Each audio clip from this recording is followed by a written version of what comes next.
Et voilà, salut les amis, on autofoque l'autofocus le plus célèbre du grenier. Je rappelle que cette émission est réalisée sans trucage et sans montage, avec une seule prise. Et oui, et voilà. Et donc cette semaine, nous allons parler de pénurie. Toutes mes excuses pour la semaine dernière, j'ai lamentablement séché, je n'avais pas d'idée, je ne savais pas quoi raconter. Bah alors je me suis dit que j'allais me taire et que j'allais rien raconter puis rien vous dire plutôt que de vous ennuyer avec des choses sans intérêt. Voilà pour voilà, mes excuses sincères pour la semaine dernière. C'est pas que je voulais pas, c'est que voilà, je voyais pas quoi vous raconter. C'est pas le cas cette semaine. J'ai plein d'idées et notamment sur cette histoire de pénurie. Parce que vous en entendez certainement beaucoup parler, pénurie de semi-conducteurs, pénurie de bois, pénurie dans le BTP, pénurie quand vous allez maintenant chez votre bricot machin chouette du coin. Vous avez des pénuries à peu près partout et plus seulement de papier toilette. Alors, pénurie. Et la question qu'on va vous poser, que je vais vous poser et à laquelle je vais essayer de vous apporter quelques éléments de réflexion et pas de vérité, mais quelques éléments de réponse et quelques éléments de réflexion pour alimenter votre sagacité sagacitante, et si c'était voulu, et si ce n'était que le début. Mais alors on va faire ça en s'amusant, on va parler de pénurie de nains de jardin, on va parler de pénurie de hamsters, parce que la pénurie, même si c'est un sujet grave, on peut en parler de manière tout à fait badine, charmante et agréable, en ce dimanche soir, veille de reprise de l'école. Et le papa que je suis est très heureux de la réouverture de ces écoles.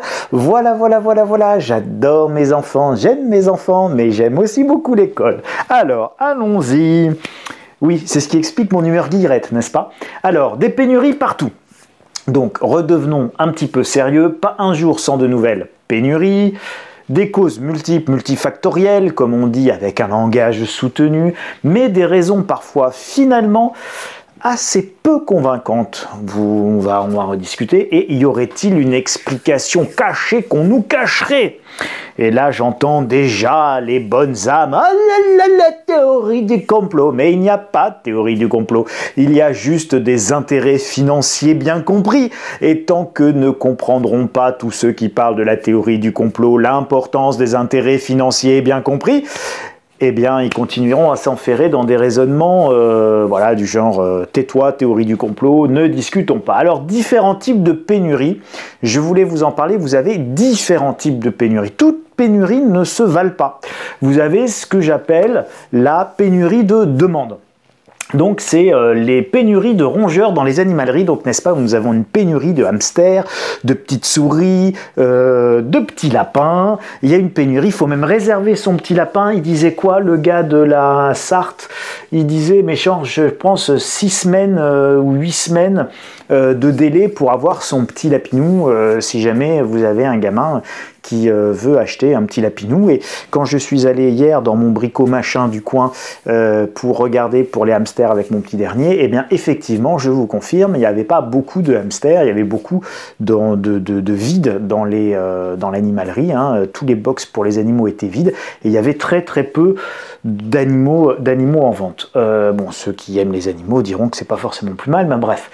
Donc pourquoi vous avez des pénurie de demandes? Parce que vous avez des demandes en hausse et avec le confinement, il faut bien occuper les enfants, l'école est fermée, machin, tout ça. Et donc, on leur offre un petit animal, ça les occupe, ça met de l'animation dans la maison, c'est un nouveau petit être qui est là, et donc tout ça, ça peut donner du sens et puis des missions aux enfants. Donc, demande en hausse, par exemple, et production constante. Et donc, quand vous avez une demande en hausse et une production constante, boum, vous avez des pénuries. C'est ce que j'appelle la pénurie basique de demande. La pénurie de demande, par exemple, c'est ce que vous allez avoir également sur le bois. Vous avez une forte demande et en matériaux de construction, et en parquet, et donc vous avez une pénurie de demande. Et donc, classiquement, la pénurie de demande, elle s'ajuste par la disponibilité et le prix. Voilà, c'est le couple disponibilité-prix. Donc, soit les prix montent et vous en avez, soit vous attendez Vous attendez que les prix se réajustent, enfin restent normaux, et à ce moment-là, vous n'avez pas de disponibilité. Donc soit vous payez plus cher, soit vous attendez en fait. Voilà. Donc il n'y a pas vraiment de pénurie. Il y a des pénuries à bas prix. Mais si vous payez le prix fort, vous avez, enfin le prix fort ou le prix augmenté, eh bien vous avez évidemment de la disponibilité, mais ça dépend à quel prix. Vous avez un brico-machin qui par exemple depuis quelques semaines ne vend plus de parquet, pas parce qu'il n'a plus de parquet, mais parce que, et pas parce qu'il n'y a plus de parquet dans le monde, mais parce que les parquets coûtent plus cher, et donc quand vous avez négocié avec votre centrale d'achat un prix au paquet de parquet et au mètre carré de parquet, vous ne voulez pas les réaugmenter, vous voulez que le fournisseur respecte ses prix et ses engagements. Le fournisseur il vous dit c'est pas possible mon coco parce que les conditions de marché elles ont complètement évolué et donc je vais augmenter les prix. Et là le supermarché, la grande surface dit hors de question, enfin la centrale d'achat de la grande surface dit hors de question, et donc je te déréférence, et donc c'est comme ça que vous avez une pénurie de certains produits. C'est pas qu'il y en a pas, c'est qu'en fait il y en a pas de disponible au prix qui avait été convenu, et donc soit vous ajustez par un prix à la hausse, soit vous ajustez par une disponibilité qui momentanément ne sera pas assurée. Mais ça se règle, hein, on verra après, mais ça se règle, les pénuries de demande. Ensuite, vous avez la pénurie pandémique. Alors là, je vous ai mis un article de Courrier International pour vous illustrer ça. Pénurie, panique en Inde, pénurie d'oxygène. Donc évidemment, ça, vous voyez directement, c'est lié au Covid. Mais le Covid, il a bon dos, et on va y revenir. Le Covid a bon dos, donc vous avez les pénuries qui sont liées aux pandémies. Souvenez-vous, il y a un an, en mars 2020, pas de masque, pas de gants, pas de surblouse, pas de Charlotte pour nos infirmières et infirmiers qu'on équipe en sac poubelle d'urgence. Voilà, on essaye de leur... à la guerre comme à la guerre, on essaye de faire ce qu'on peut, mais souvenez-vous, c'était il y a un an, ça semble il y a une éternité, et pourtant on avait donc des pénuries directement liées à la pandémie. Donc la pénurie d'oxygène, c'est lié aux malades, à la demande évidemment très forte, ça peut tout à fait arriver partout ailleurs. C'était le cas d'ailleurs au Brésil, vous aviez eu une pénurie de bouteilles d'oxygène au Brésil. Là vous avez un article d'El Watan qui parle d'une pénurie des principaux vaccins pédiatriques, donc connus chez nous sous le nom de ROR, vous savez, rougeole, rubéole, machin, tout ce qui est vaccin anti-tétanos, etc. Enfin bon, les vaccins de base qu'on fait aux enfants, ces vaccins ils sont en pénurie, donc les antivax seront heureux. Alors pourquoi c'est directement lié à la pandémie? Tout simplement parce que on peut penser là assez raisonnablement que les capacités de production, elles sont mobilisées sur le vaccin Covid, et donc ça entraîne des perturbations réelles dans la production des autres vaccins. Nos capacités de production ne sont pas extensibles à un moment donné, vous n'avez pas ce qu'on appelle l'élasticité de l'offre, vous ne pouvez pas vous mettre à produire des millions de doses là comme ça tout de suite en claquant des doigts, il faut des machines, il faut des gens pour le faire, même si vous automatisez, bref, donc tout ça, ça prend du temps, ça se fait évidemment, on peut réajuster nos capacités de production à la hausse, heureusement, mais ça prend du temps. Donc ça, ce sont les pénuries que l'on peut voir et qui vont être directement liées à la pandémie. Eh bien, ces pénuries-là, elles vont durer, on va s'adapter, etc., mais il y en aura d'autres qui apparaîtront, mais elles vont durer globalement le temps que dure la pandémie. Vous avez un autre type de pénurie liée à la pandémie, c'est, je dirais, les pénurie ou le ralentissement qui va être lié à la productivité des gestes barrières nécessaires et nécessités par la pandémie. On doit avoir le masque, on doit avoir la distanciation, pas plus d'un opérateur par poste, machin, là où avant je pouvais avoir 10 ouvriers, j'en ai plus qu'un sur deux parce que, je vous dis n'importe quoi, mais vous savez, là, Charlot, des temps modernes, il est à la chaîne, donc avant on avait un gars tous les mètres, et bien là on doit avoir un gars tous les 2 mètres, donc j'ai plus qu'un gars sur 2 pour visser mes boulons, donc je perds 50% de ma productivité sur ma chaîne de production, donc je produis 2 fois moins, donc si je produis 2 fois moins, j'ai une quantité 2 fois moindre à livrer, et donc j'ai des pénuries et des ajustements, prix, disponibilité, blablabla, mais c'est directement lié à la pandémie. Donc soit parce que c'est un produit spécifique dont on a besoin par la pandémie, soit parce que la pandémie entraîne une réorientation, là typiquement sur les vaccins, je produis du vaccin Covid, je produis moins de vaccins autres, donc j'ai une pénurie sur un certain type de produit, soit parce que la pandémie, par les mesures barrières, les gestes barrières, etc., ça entraîne une chute de la productivité par le phénomène dont je vous ai expliqué, distanciation sociale, personnel malade, nécessité de faire rouler plus d'équipes, etc., etc. Et donc, vous avez une baisse importante de la productivité, donc une augmentation des prix. Et donc d'ailleurs, de l'inflation. Derrière toutes ces pénuries, il y a évidemment un sujet très inflationniste, mais ce n'est pas ce dont on va parler aujourd'hui.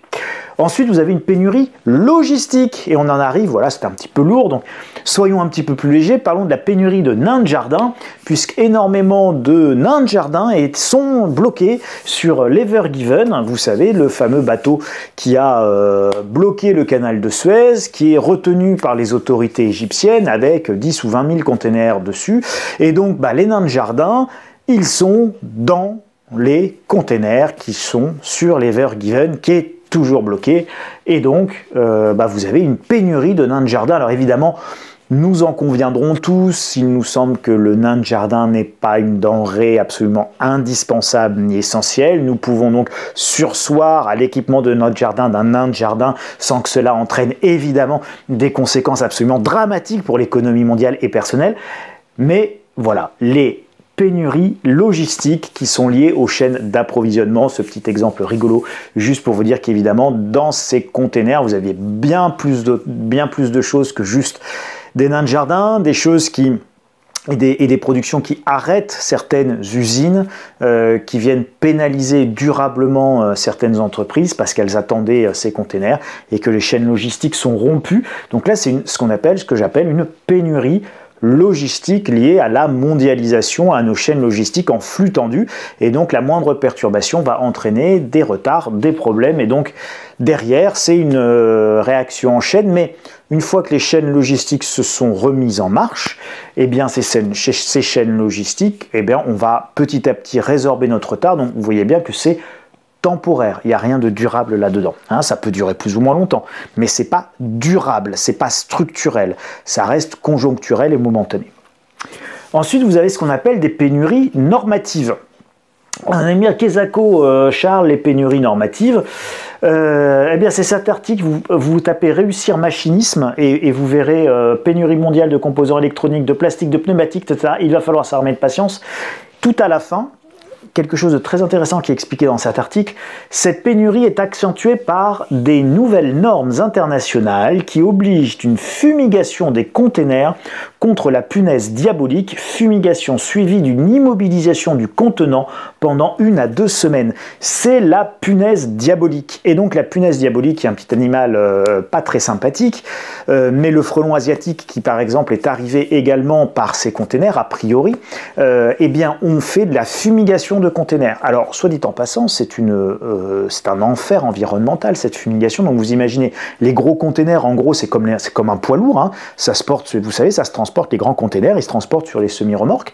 Et donc, ce grand container, vous imaginez, on l'ouvre, on balance plein de produits chimiques absolument mortels dedans, on le referme, boum boum, on cadenasse machin, on met ça sur un bateau et vogue la galère. Alors que ça passe par le Grand Tour et qu'on passe par le Cap au sud de l'Afrique ou qu'on passe par le canal de Suez quand il est débouché, c'est plusieurs évidemment semaines de voyage et vous avez tout ça qui marine. À tel point d'ailleurs que quand vous avez les dockers qui au Havre ouvrent le conteneur, oh, boum, et ils se font fumiger aussi, fumiguer nos dockers. Il y a des accidents comme ça. Il y a un docker qui a passé plusieurs jours dans le coma parce qu'il a été intoxiqué de manière extrêmement grave par des produits extrêmement nocifs qui avaient été mis dans ces containers. Et donc voilà, ça c'est par exemple un truc environnemental dont les écolos vous parlent pas du tout, mais qui est une réalité. Donc pendant qu'on se focalise sur la trottinette et la gestion du tri de nos poubelles, qu'on explique doctement à nos enfants matin, midi et soir, tu trieras bien ta poubelle, oh là ça va poubelle jaune, ça va, tu vas tuer l'environnement si tu mets erreur de poubelle, tu es un criminel écocide. Bon voilà, là vous avez typiquement des écocides. Je vous dis pas que c'est pas nécessaire, etc. Je veux pas juger. Je vous dis simplement, là, vous avez des vrais sujets environnementaux et donc, vous avez une pénurie normative puisque il faut désinfecter les containers. Ça prend 15 jours, c'est de nouvelles normes et donc, au moment où vous implémentez ces nouvelles normes, vous venez réduire considérablement la disponibilité, le nombre de containers disponibles à un instant T, de boîtes comme on dit, puisque ces boîtes, elles sont stockées pendant 10 jours en gros en désinfection. Et donc forcément, vous introduisez de nouvelles difficultés dans la chaîne logistique. Vous pouvez multiplier l'exemple des normes à l'envi Voilà, vous savez, ça c'était juste une illustration, mais vous avez plein d'autres normes qui viennent à un moment donné perturber la production ou la disponibilité de certains produits. Vous avez par exemple une norme sur les radiateurs électriques qui est en train de changer, donc il n'y a plus de grille-pain, machin, etc. Donc pénurie de grille-pain, et puis on est entre deux, et puis arrivent les nouveaux radiateurs plutôt à fluide caloporteur ou à pierre machin réfractaire, etc. Mais le temps que ça arrive, qu'il y ait les bonnes quantités, que bon, plus il n'y a pas les bons prix parce que c'est beaucoup plus cher, et ben vous vous retrouvez avec une pénurie de radiateurs électriques. C'est ce que vous pouvez vivre aujourd'hui dans tous les bricots pas chers. Vous pouvez aller voir, c'est un sujet qui va se poser. Ceux que ça intéresse peuvent d'ailleurs profiter des queues de stock s'ils en ont besoin. Alors, pour reprendre les différents types de pénuries, eh bien la dernière que j'appelle la pénurie volontaire et géopolitique. Et on va s'arrêter un petit peu plus longuement là-dessus, parce que c'est celle-là qui va être durable et c'est celle-là qui pose problème. C'est celle-là sur laquelle, à mon sens, il faut avoir une véritable réflexion, une réflexion politique, une réflexion économique, une réflexion citoyenne, évidemment. Allons-y. Alors, le projet de route de la soie, vous en avez entendu parler, ça c'est les Chinois qui ont fait ça, et donc en gros c'est le train Paris-Pékin, enfin non, Pékin-Paris plus précisément, parce que Paris-Pékin on leur vend pas grand-chose, à part peut-être 3 parfums Chanel, mais c'est plutôt Pékin-Paris, et là c'est bien chargé les trains. Donc ça fait partie d'un projet global de domination de la Chine, hein, c'est ça les routes de la soie. Les États-Unis et la Chine se disputent quoi? Le leadership mondial, hein, rien que ça, et donc c'est un combat à mort entre la Chine et les États-Unis d'Amérique, et c'est un combat pour le leadership mondial des 50 prochaines années. Plusieurs enjeux politiques et économiques, bien évidemment, ça impacte encore plus l'Europe parce que nous avons un certain nombre de faiblesses intrinsèques. La Chine utilise l'approvisionnement évidemment comme une arme de guerre commerciale pour rendre impossible quoi? Bien, les relocalisations et accroître notre dépendance à l'égard de l'Empire du Milieu et de la Chine évidemment et des capacités de production de la Chine.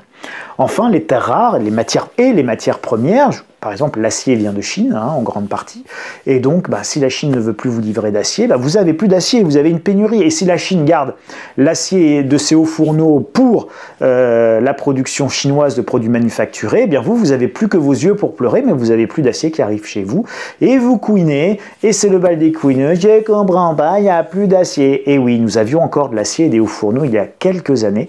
ArcelorMittal, pensez à la fermeture de nos dernières grandes aciéries, et bien voilà, aujourd'hui nous sommes dépendants du marché international de l'acier, et bien c'est dramatique.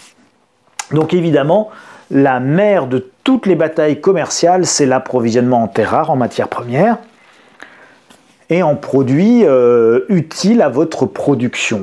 Et donc, regardez, ce que je voulais soumettre à votre sagacité, c'est vous voulez des batteries, pas de problème. Mais les batteries, elles sont made in China. Donc si vous voulez des batteries dans vos voitures, si vous voulez des batteries dans vos trottinettes, si vous voulez des batteries dans vos bicyclettes, eh bien, facile, produisez en Chine. Mais moi, je vends plus de batteries, c'est compliqué de vendre des batteries à l'étranger. Donc évidemment, j'en vends, hein, parce que sinon OMC, machin, tout ça, non. Puis tout ça, c'est très hypocrite, donc j'en vends.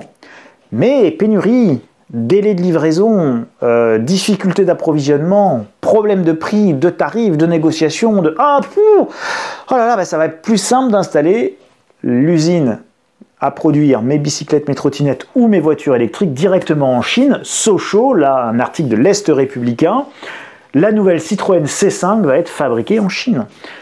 En décidant de produire sa future berline Citroën en Chine, article du Monde, défilé pour exprimer leur colère face à la délocalisation de leur production de moteurs. Là, c'est vers la Hongrie.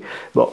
Donc, vous voyez bien que les producteurs, les fabricants de produits finis, même majeurs, comme nos constructeurs automobiles, se rapprochent des centres de production de toutes les matières premières dont ils ont besoin pour assembler, évidemment, leurs véhicules.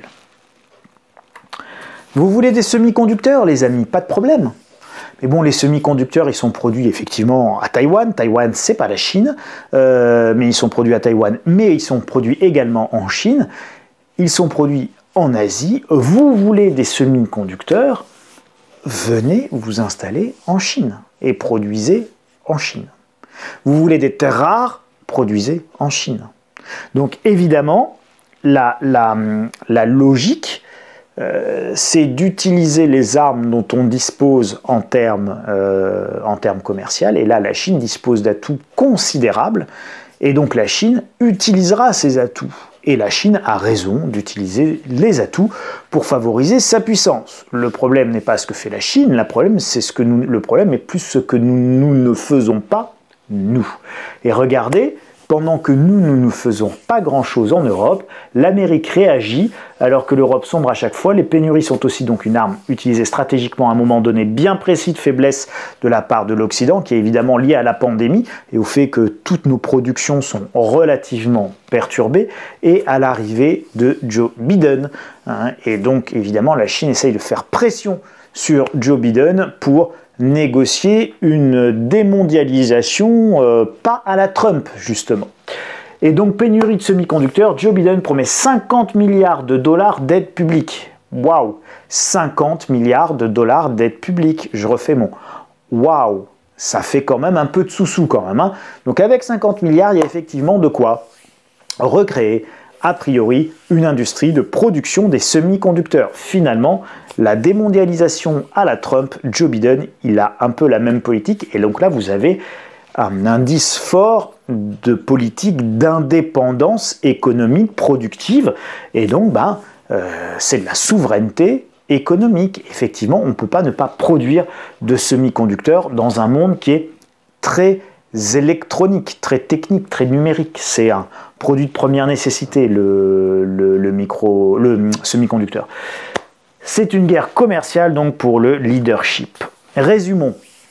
On est d'accord, il y a plusieurs types de pénuries. Pénurie de demande, pandémique, logistique, normative, géopolitique. Celles de demande, pandémique, logistique, normative, finalement, on doit pouvoir normalement arriver à les maîtriser, arriver à faire avec. Elles sont censées être momentanées, quand bien même à un moment donné, on a un mauvais cumul. C'est une époque pas très drôle, un moment difficile à passer, un cap pas très confortable, mais normalement, c'est pas durable. En revanche, la pénurie géopolitique, je suis beaucoup plus inquiet sur la durée que peut avoir un tel phénomène. Donc toutes vont se résorber, le marché va s'ajuster par la hausse de production. Donc quand il y a une forte demande, on finit par produire plus, par évidemment le prix et par la disponibilité. Donc là, le marché a des mécanismes d'ajustement qui sont extrêmement bien connus. On peut avoir un petit moment d'inflation et puis bon, tout ça, ça va se réguler. Le véritable problème, c'est évidemment les pénuries volontaires liées à la géopolitique. Regardez, je voulais conclure en vous parlant de cette interview du patron d'ACC, Automotive Cell Company, qui est baptisé l'Airbus des batteries. Et donc c'est une société, une co-entreprise Stellantis, donc PSA avec Total, et donc c'est pour produire des batteries. Et donc le patron dit la bataille des batteries sera difficile, mais elle n'est pas perdue. Waouh! Avec un discours comme ça, on se sent quand même pas vraiment une âme de vainqueur, quoi. La bataille des batteries sera difficile, mais elle n'est pas perdue. Allez les gars, on y va quand même. Allez, on peut le faire. Bon, ça va être compliqué. Bon, il y a quand même plus entraînant comme message. Donc les pénuries seront durables parce que c'est aussi une guerre commerciale majeure. Les approvisionnements sont une arme utilisée par la Chine pour lutter contre les relocalisations productives et les délocalisations de pollution. Et ça, je veux m'arrêter là-dessus. Vous savez, nous voulons relocaliser notre production. C'est très bien. Si on adopte un point de vue européen, américain, on ne peut être que favorable à la relocalisation de nos productions. Mais si on relocalise nos productions, sachez que nous avons quand même délocalisé, c'était l'un des enjeux des délocalisations dont on ne vous parle pas là aussi, c'est que nous pouvons nous payer le luxe d'avoir des normes écologiques relativement élevées uniquement parce que nous avons délocalisé, en plus de nos usines, nous avons délocalisé la pollution chez les autres. Et donc, tous les produits qui ne polluent pas chez nous quand ils sont produits, en réalité, ils polluent la Chine. Ils polluent en Chine, en Asie, en Inde, et ils tuent les gens là-bas. Et la pollution fait des ravages environnementaux là-bas que nous ne voyons pas. Donc Madame la maire de Paris peut s'amuser à dire l'écologie, machin, etc., comme plein d'autres, dans certaines mairies. Il n'en demeure pas moins qu'on peut se payer ce luxe-là parce que nous avons délocalisé notre pollution. Nous avons délocalisé notre pollution et nous avons un partage de la valeur ajoutée qui n'est pas équilibré. Je m'explique. Quand vous produisez un iPhone en Chine, je dis n'importe quoi, j'ai plus les chiffres exacts, mais en gros, c'est l'ordre d'idée. Il coûte en Chine 250 dollars. Donc, la Chine va facturer pour 250 dollars la production d'un iPhone qui va être vendu ici en Europe ou aux États-Unis à 1200 dollars. Ça veut dire que le gros de la valeur ajoutée, les 1000 dollars de création de richesse, en réalité, ils ne sont pas en Chine, ils sont en Occident, donc soit aux États-Unis, soit en Europe, mais ils ne sont pas en Chine. Mais le coût environnemental, le coût de pollution, le coût de matières premières, le coût des terres rares, le coût du lithium, des batteries, des cancers des enfants, etc., il est en Asie, il est là-bas. Et donc ça, c'est un vrai sujet. Si on se place d'un point de vue chinois et que l'on essaie de comprendre pourquoi ils souhaitent à la fois lutter contre les relocalisations productives alors qu'on nous laisserait, nous on ferait des délocalisations de pollution, donc ils ne veulent pas avoir que la pollution et pas la production, et de la même manière ils veulent rééquilibrer le partage de la valeur ajoutée pour qu'il y ait une répartition plus équitable de la richesse. Est-ce que ce sont des demandes légitimes? A priori, elles sont parfaitement compréhensibles. Donc oui, elles sont légitimes. Elles ne sont pas illogiques en tout cas. Donc elles peuvent être parfaitement compréhensibles. Et donc il va falloir négocier ça. Il va falloir négocier avec la Chine comment on fait pour relocaliser de la production, comment on fait pour reprendre de la pollution, comment ils font pour nous approvisionner, etc. dans le cadre de quelque chose qui soit un partenariat équilibré et pas quelque chose de déséquilibré qui amène de la perte de souveraineté et donc de la dépendance.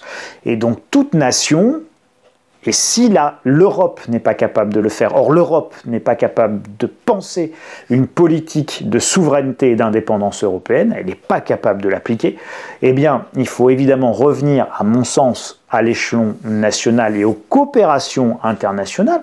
C'est pas parce que l'Europe n'y arrive pas qu'on ne peut pas arriver à faire des consortiums ou faire des coopérations bilatérales ou multilatérales avec 2, 3, 4, 5, 10 partenaires européens s'il faut. Avec ou sans Bruxelles, on s'en fiche, mais il faut avancer sur de la souveraineté et des politiques d'indépendance. La main qui reçoit est toujours en dessous de celle qui donne, et là, objectivement, les pénuries, c'est bien ça que ça signifie.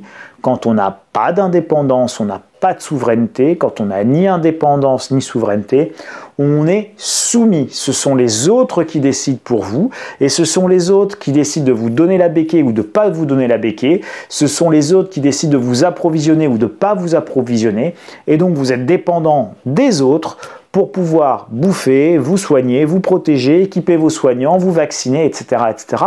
Eh bien ça, c'est tout simplement, à mon sens, une politique mortifère, et c'est le déclin assuré de notre pays et donc du confort de vie de l'ensemble de la population. Vous voyez bien que là, ça transcende absolument tous les clivages politiques, et peu importe que vous soyez de gauche, de droite, blanc, vert, marron, et quel que soit votre positionnement sur la palette des couleurs ou la palette de la sexualité, hein, donc pendant qu'on vous parle du racisme, pendant qu'on vous parle de la xénophobie, pendant qu'on vous parle du genre, pendant qu'on vous parle du harcèlement, machin, etc. Ok, super, il n'y a pas de problème, chacun fait ce qu'il veut, mais en attendant, il n'y a plus à bouffer, il n'y a plus de quoi se vacciner, il n'y a plus de quoi produire, il n'y a plus de quoi fabriquer une bagnole, il n'y a plus de quoi mettre une batterie, et oh, ils sont là, hein, les grands enjeux. Donc les grands enjeux, c'est la souveraineté, c'est pas la sexualité.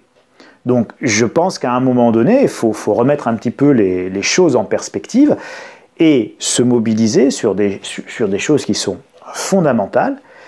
Et donc ce qui décide de l'avenir commun et des communs possibles d'un pays, de sa population, c'est évidemment sa capacité d'indépendance, sa volonté de souveraineté. Et ça s'exprime au sein d'un pays, pour une population qui doit pouvoir décider, évidemment, dans toute sa diversité, du destin que cette nation souhaite. Et ça s'appelle la souveraineté. Et la souveraineté, elle est au service toujours de l'indépendance.